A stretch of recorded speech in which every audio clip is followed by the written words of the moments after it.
Je suis encore en train de digérer comment un bout de papier a tout changé. Cela fait à peine 5 jours que ma femme a accouché. Ma femme, Evelyne, 31 ans, radieuse, fatiguée, radieuse, est sortie de l'hôpital hier, et aujourd'hui, je me suis assis pour trier les papiers de l'hôpital, l'acte de naissance, les formulaires d'assurance, l'habituel tas de paperasse bureaucratique. Puis je l'ai vu. Le nom, pas Rowan Langston, comme nous l'avions convenu, pas le nom que nous murmurions ensemble le soir, celui que nous répétions sans cesse comme une prière. Nathaniel Ever Langston. Nathaniel. Ce nom m'a frappé comme un éclair. Nathaniel était le nom de son ex. J'ai senti l'air quitter la pièce, mon cœur s'est serré dans ma poitrine. Je me suis levé, le papier tremblant dans ma main, et je suis allé dans la chambre. Evelyne était allongée sur le lit, le bébé blotti contre elle, le visage illuminé par la lumière froide de l'écran de son téléphone. « Evelyne » ai-je dit d'une voix trop calme pour ce qui bouillonnait en moi. « Qu'est-ce que c'est » Elle n'a même pas levé les yeux. « C'est quoi, le certificat de naissance » Il est écrit Nathaniel, pas Rowan. Elle me jeta un coup d'œil, un simple battement d'œil, et se retourna vers son téléphone. Ah oui, changement d'avis de dernière minute. Nathaniel a l'air mieux. Je la fixai du regard. Nathaniel, comme ton ex ? Quelque chose changea sur son visage. La fatigue disparut, remplacée par quelque chose de dur et de méchant. Elle laissa échapper un petit rire affreux. Étonnant que tu aies compris ça si vite. Qu'est-ce que ça veut dire ? Elle me regarda droit dans les yeux, et sa voix baissa, calme et cruelle. Parce que ce n'est pas notre fils, Alex. C'est celui de Nathaniel. Le monde a basculé. Quoi ? Tu m'as entendu. Elle l'a dit comme si de rien n'était. Comme si on parlait de la météo. Le bébé n'est pas de toi, Alex. Je le vois depuis environ 1 an. Je la fixai, le sang affluant dans mes oreilles. Mes bras se sont engourdis. Je regardais le bébé, son petit visage, ses mains incroyablement petites, et je ne pouvais plus respirer. « Qu'est-ce que tu vas faire ?»« Divorcer, dit-elle d'une voix monocorde et moqueuse. C'est un état sans faute. Je reçois la moitié de tout de toute façon. La maison, tes économies, plus la pension alimentaire. Elle se retourna vers son téléphone. Reste et joue, papa, ou pars. Elle marqua une pause, un léger sourire. Épais. De toute façon, j'ai gagné. Je n'ai pas dit un mot, je n'ai pas crié, je n'ai rien jeté. Je me suis juste retourné et je suis sorti de la pièce. Mes mains tremblaient, mais j'étais clair, l'esprit clair comme de l'eau de roche. Mon premier appel concernait un centre de test ADN. Il pouvait me recevoir demain. Le deuxième appel concernait un cabinet d'avocats spécialisé dans les divorces. La réceptionniste a dû entendre quelque chose dans ma voix, de la rage, de l'urgence, de l'incrédulité, car elle a dit « Attendez ». Et 1 minute plus tard, elle m'a dit qu'elle me trouverait une consultation l'après-midi même. C'est là que j'ai rencontré Ron Jeremy. Pas ce Ron Jeremy-là. Évidemment, celui-ci portait un costume gris sur mesure, des lunettes à monture d'acier et une prestance qui trahissait sa maîtrise de la technique. Légalement parlant. Alex, commençons par le début, dit-il en se renversant dans son fauteuil après m'avoir serré fermement la main. Raconte-moi ce qui s'est passé. Je lui ai tout donné.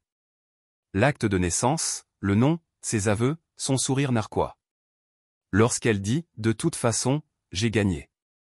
Il écouta sans m'interrompre. Puis il hocha lentement la tête et dit, sans faute. Le divorce ne signifie pas ce que votre femme pense. Que voulez-vous dire, demandai-je. Cela signifie simplement que vous n'avez pas besoin de prouver une faute pour divorcer. Cela ne signifie pas qu'elle obtiendra la moitié de vos biens par défaut, surtout pas avec des preuves de fraude. Mon estomac se serra. Fraude ? Il croisa les mains. Fraude à la paternité. Vous inscrire sciemment sur l'acte de naissance de l'enfant d'un autre homme, c'est une fraude. Et son petit discours sur le fait de prendre la moitié de vos biens, c'est intentionnel. On peut travailler là-dessus. Il se pencha en avant. Voici ce qu'on va faire. D'abord, faites ce test ADN. Ensuite, rassemblez vos documents financiers, en particulier les preuves de vos biens avant le mariage. Mettez en sécurité tous les objets de valeur ou irremplaçables. Vous devrez également commencer à chercher un nouveau logement. Mais le plus important, ne dévoilez pas votre jeu, laissez-la croire qu'elle en est une. Elle est douée pour la suffisance, murmurez-je. Encore mieux, dit Ron avec un léger sourire. Plus on est complaisante, plus on peut se préparer. 3 jours plus tard, le test ADN a confirmé ce que je savais déjà. Le bébé n'était pas de moi. J'ai passé la semaine suivante à déambuler comme un fantôme dans la maison. Evelyne n'a rien remarqué. Ou peut-être s'en fichait elle. J'ai mis mes documents et biens les plus importants en sécurité dans un garde-meuble. J'ai commencé à chercher des appartements, à surveiller mon téléphone et à ajouter discrètement des annonces à mes favoris. J'ai documenté tous les détails financiers possibles. Compte bancaire, relevé d'investissement, tout. Notre maison a été achetée en grande partie avec l'argent de l'entreprise de logiciels que j'avais vendue avant notre mariage. Un bien prénuptial, a confirmé Ron lors d'un appel de suivi. C'est essentiel. Rassemblez tout ce que vous pouvez. Montrez d'où venait la compte. Les remboursements hypothécaires aussi. Une semaine plus tard, pendant qu'Evelyne était à sa visite postnatale avec sa mère, j'ai exécuté le plan. Les déménageurs sont arrivés pile à l'heure. 9 heures précises. Efficace, professionnel, sans poser de questions. À 11 heures, ils étaient partis, emportant avec eux tout ce qui était les miennes. Des meubles que j'avais possédés avant le mariage, des effets personnels, les derniers vestiges de la vie que je croyais avoir. J'avais déjà contacté les services publics. Mon nom était rayé de tout. Les papiers du divorce étaient posés sur la table à manger, juste à côté d'un mot manuscrit qui disait « Toute communication par l'intermédiaire de mon avocat ». Puis je suis sorti et j'ai filé droit vers mon nouvel appartement. Le calme était surréaliste. Une immobilité dans ma poitrine, là où je m'attendais à de la fureur, de la panique, du chagrin. Ce n'était pas la réaction qu'elle attendait. J'en étais sûr. Evelyne est rentrée de son rendez-vous vers 14 heures. Notre voisin Mike m'a envoyé un texto. Mec, elle est de retour. J'ai entendu beaucoup de cris environ 15 minutes après son arrivée. Ça va? Ouais, Mike, je vais bien. Puis la rafale a commencé. 32 appels manqués. D'innombrables textos, tous bloqués maintenant, mais j'en ai lu quelques-uns avant de fermer la porte pour deux.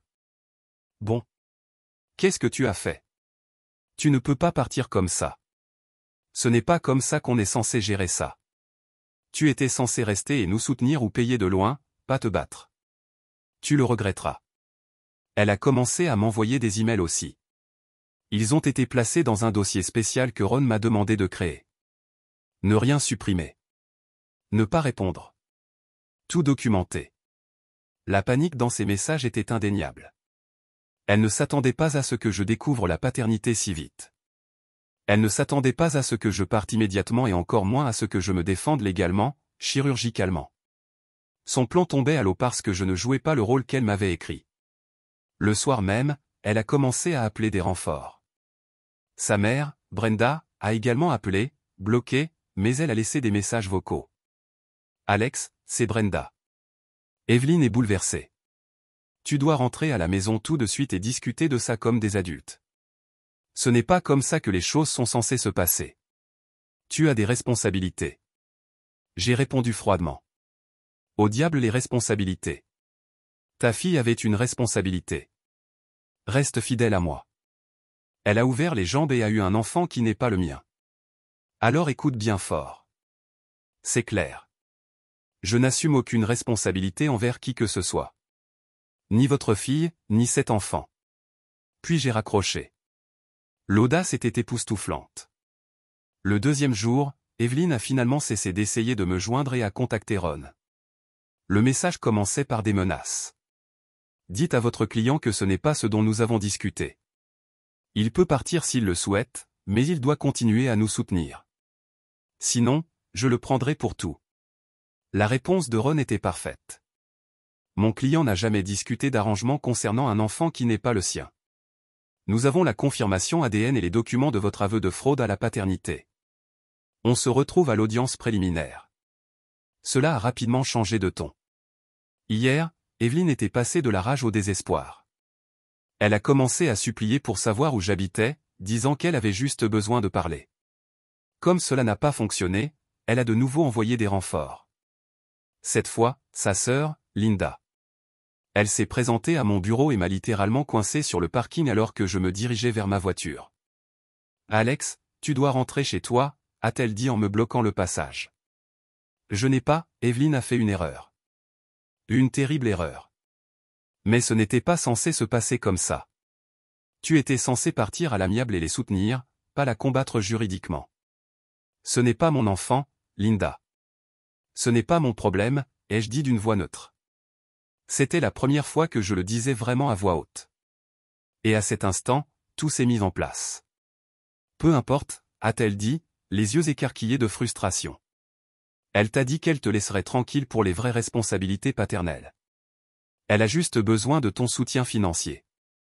Elle ne peut pas y arriver seule. Alors, c'était le plan. Soit je reste et j'élève l'enfant d'un autre homme, soit je pars, mais je paie quand même tout. Alors pourquoi me dire la vérité? Ai-je demandé. Parce qu'elle pensait que tu serais raisonnable, a dit Linda en s'approchant.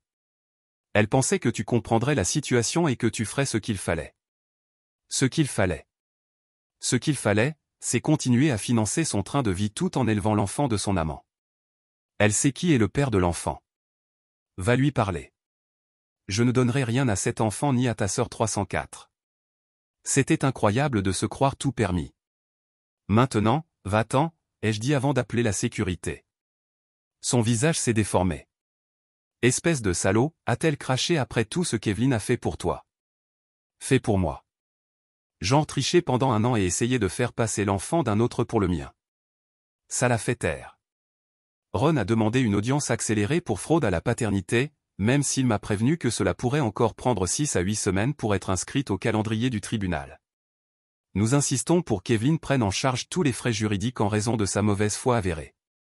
Et le pire, ce matin, j'ai reçu un SMS d'un inconnu. Numéro, mais c'était clairement Evelyne qui utilisait le téléphone de quelqu'un d'autre. Nathaniel ne veut rien avoir à faire avec nous. Il m'a bloqué. Tu ne peux pas nous abandonner comme ça.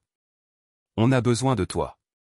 Traduction, son plan B a échoué, elle est désespérée et je savoure sa situation. 6 semaines plus tard, l'audience préliminaire a enfin eu lieu. Le système judiciaire avance à son rythme, même avec les demandes accélérées. Je comptais les jours, je montais le dossier, je suivais les moindres instructions de Ron. Evelyne est arrivée, l'air épuisé, les yeux cernés, le bébé dans un porte-bébé attaché à sa poitrine, une tentative évidente de gagner la sympathie. Le juge n'a même pas cligné des yeux. Son avocat semblait pris au dépourvu, fouillant dans ses notes tandis que Ron exposait tout avec une précision chirurgicale. Le test ADN, les aveux écrits d'Evelyne, le décompte financier complet, montrant que 80% de notre maison avait été achetée avec des biens prénuptiaux provenant de la vente de mon entreprise de logiciels. Puis est venu le coup de grâce. Ron a sorti une clé USB et a mis en attente un message vocal qu'Evelyne avait laissé à mon frère, sans se rendre compte que nous en étions pas près de se séparer. Dites à Alex qu'il commet une grave erreur. Je vais faire traîner les choses jusqu'à ce que ses factures d'avocat le ruinent. Il le regrettera. Le juge ne cacha pas sa réaction, les sourcils levés, la mâchoire serrée. Il regarda Evelyne droit dans les yeux, puis se tourna vers Ron. Conseil, sur la base de ces preuves, j'ordonne le gel de tous les biens matrimoniaux avec effet immédiat. Il dit, nous nous réunirons à nouveau pour une audience finale accélérée dans 45 jours. Il jeta un regard à Evelyne. Madame Langston, vous fournirez un compte-rendu complet de toutes vos dépenses depuis la date de la séparation. De plus, vous devez libérer immédiatement le bureau à domicile. Le tribunal reconnaît que le travail de conseil de M. Langston nécessite l'accès à un équipement spécifique. Puis vint le passage qui la fit sursauter. Bien que ce soit un état sans faute, le tribunal ne voit pas d'un bon œil les tentatives de manipulation du système judiciaire par la fraude ou les actes de mauvaise foi. À la sortie de la salle d'audience, Evelyne a essayé de me rattraper alors que nous sortions. Le bébé était encore dans ses bras. « Alex, s'il vous plaît », cria-t-elle. « Tu me connais. On peut surmonter ça. On devrait surmonter ça. » Je ne m'arrêtais pas, Ron marchait à mon rythme. Calme comme toujours. Communication par avocat, dit-elle fermement en regardant Evelyne droit dans les yeux. Tu vas le regretter. Evelyne nous hurla dessus. Il ne s'agit pas que de toi et moi. C'est un enfant. Ron n'en perdit pas une miette. Un enfant dont tu devrais contacter le père, dit-il par-dessus son épaule sans ralentir. La semaine suivante, la situation s'envenima à nouveau. Evelyne reçut l'ordre de restituer tout mon matériel de travail. Elle prétendit qu'une partie avait été endommagée lors d'un accident. Puis elle vida notre compte courant commun, environ $3 800 disparus du jour au lendemain. Ron déposa immédiatement un avis d'infraction au tribunal. La réponse du juge fut rapide. Elle fut condamnée à rembourser sous peine d'outrage au tribunal. Puis la semaine dernière, elle réussit à obtenir ma nouvelle adresse, probablement par l'intermédiaire d'un ami commun qui pensait m'aider et qui s'est pointé en frappant à la porte. Un bébé qui pleurait dans ses bras. Ouvre la porte, Alex. On ne peut pas fuir ses responsabilités. Il faut qu'on parle. Je n'ai pas ouvert le téléphone. J'ai juste discrètement pris mon téléphone, appelé la sécurité de l'immeuble et commencé à enregistrer par le Judas. Sa voix montait sans cesse. Le bébé pleurait. C'était surréaliste. Ron n'a pas perdu de temps. Il a déposé une demande d'ordonnance de protection pour harcèlement. Entre l'enregistrement, le rapport de police de l'équipe de sécurité et la tendance avérée à l'escalade des comportements, le juge a accordé une ordonnance provisoire en attendant une audience complète. Pendant ce temps, je me concentrais sur ma reconstruction, renouant avec de vieux amis, des personnes qu'Evelyne avait subtilement chassées de ma vie au fil des ans. J'ai commencé à mieux dormir que depuis des mois. Il y a une étrange libération à voir la vraie nature de quelqu'un si clairement, comme la dernière pièce d'un puzzle qui s'emboîte. Pendant des mois, la procédure judiciaire a traîné plus longtemps que je ne l'espérais. Mais nous avons finalement eu notre jour au tribunal. Le juge, visiblement irrité par les manœuvres incessantes d'Evelyne, le non-respect des délais de déclaration de patrimoine, la perte de documents et une nouvelle tentative de me contacter malgré l'ordonnance de protection, a procédé à un examen approfondi. L'affaire a été conclue en moins de 3 heures. Résultat, la maison serait vendue et 80% du prix m'aurait été attribué, compte tenu de mon apport initial plus important et de la documentation relative aux fonds prénuptiaux. Mes comptes de retraite resteraient la propriété exclusive de l'enfant. Tous les biens achetés avant le mariage seraient retournés à leur propriétaire initial, moi-même. Evelyne a été condamnée à payer $8 000 de frais juridiques en raison de ses agissements de mauvaise foi avérés, soit environ la moitié de mes frais totaux. Je n'étais pas légalement le père, sans aucune obligation alimentaire. Le tribunal a ordonné la modification de l'acte de naissance. Evelyne s'est effondrée sur le champ lorsque le juge a statué sur la question de paternité. Elle s'est agrippée au bord de la table et a crié « Mais, votre honneur, c'est le seul père de cet enfant. » Nathaniel ne le sera pas, le juge l'a interrompu fermement et sans détour. Mademoiselle Langston, je vous recommande d'intenter une action en reconnaissance de paternité contre Monsieur Everett devant le tribunal aux affaires familiales. L'enfant a droit à une pension alimentaire de la part de son père biologique, quelle que soit la situation matrimoniale de Monsieur Everett. Votre arrangement personnel avec Monsieur Everett ne concerne pas le tribunal. L'enfant a des droits indépendamment de votre situation matrimoniale. La maison a été vendue en 3 semaines. Marché dynamique, affaire conclue. J'ai emporté ma part, conservé mon emploi, mes économies et, d'une certaine manière, la majeure partie de ma santé mentale. Par des amis communs, j'ai appris qu'Evelyne était retournée vivre chez ses parents. La petite ville située à 80 km rendait son territoire de vente impossible à couvrir. Elle a finalement accepté un emploi dans le commerce de détail beaucoup moins bien rémunéré, plus proche de chez eux. Ce droit, cependant, est resté. La semaine dernière, elle a envoyé un courriel à Ron. Alex a obtenu tout ce qu'il voulait. Le moins qu'il puisse faire, c'est de m'aider à verser un acompte pour un appartement. Après 4 ans de mariage, je mérite quelque chose. La réponse de Ron a été parfaite. Le tribunal a rendu sa décision. Veuillez vous référer aux conditions de l'ordonnance restrictive avant de tenter de reprendre contact. 6 mois plus tard, la vie a une étrange façon de tourner en rond. Hier, je sortais de mon immeuble pour dîner avec une amie quand je l'ai vue, Evelyne, assise sur un banc de l'autre côté de la rue. Le bébé était dans une poussette à côté d'elle. En me voyant, elle s'est levée, a hésité, puis s'est approchée. Elle avait l'air différente, plus mince, les cheveux simplement tirés en arrière. Un jean et un pull unis au lieu de sa garde-robe de créateur habituelle. « S'il vous plaît » a-t-elle dit alors que je m'arrêtais. « Juste 5 minutes. » Contre toute attente, j'ai hoché la tête. 5 minutes. J'ai perdu mon emploi le mois dernier, a-t-elle dit sans préambule. Mes parents vendent leur maison et déménagent en Floride. Je ne peux pas. Je n'ai nulle part où aller. Je n'ai rien dit. J'ai juste attendu. Nathaniel refuse toujours de reconnaître le bébé, a-t-elle poursuivi. Il refuse même de faire un test ADN. Il dit que sa femme le quitterait. Sa voix s'est brisée. J'ai fait une demande d'hébergement d'urgence, mais il y a une liste d'attente. Je dors dans ma voiture certaines nuits. Que veux-tu de moi, Evelyne? Ses yeux se remplirent de larmes. De l'aide, peut-être. Tu connais quelqu'un qui a besoin d'une assistante ou d'une chambre à louer. Je ne demande pas à revenir. Je sais que c'est impossible, mais peut-être le bébé. Nathaniel remua dans la poussette. Elle la berça machinalement, le calmant. Il fut un temps où cela m'aurait déchiré, brisé, mais je me sentais étonnamment calme, presque détaché. Pourquoi ta mère ne t'accueille-t-elle pas? Et où diable est ta sœur? Pourquoi ne t'aide-t-il pas? Quant à moi, j'espère te voir souffrir davantage, dis-je en m'éloignant. La vengeance ne résidait pas dans la victoire juridique ou dans la conservation de mes biens. La vraie vengeance résidait dans cet instant, pouvoir me tenir devant la femme qui avait tenté de me détruire, qui avait ri à l'idée que je me défende, et ne ressentir qu'un détachement serein. Elle s'attendait à ce que je sois un paillasson, que j'accepte sa trahison ou que je paie pour sa nouvelle vie. Au lieu de cela, j'avais discrètement, méthodiquement, démantelé ses plans et reconstruit ma vie à ma façon. Je lui avais prouvé qu'elle avait tort de la manière la plus fondamentale. Je n'étais pas un perdant. J'étais un homme qui connaissait sa valeur et refusait d'être manipulé. 7. Nuit-là, j'ai mieux dormi que je ne l'avais fait depuis des années. Parfois, la meilleure vengeance n'est pas un plan élaboré. C'est simplement refuser d'être une victime et laisser les conséquences naturelles se produire. La vie qu'elle a essayé de me voler a disparu. La vie que j'ai construite à la place est à moi.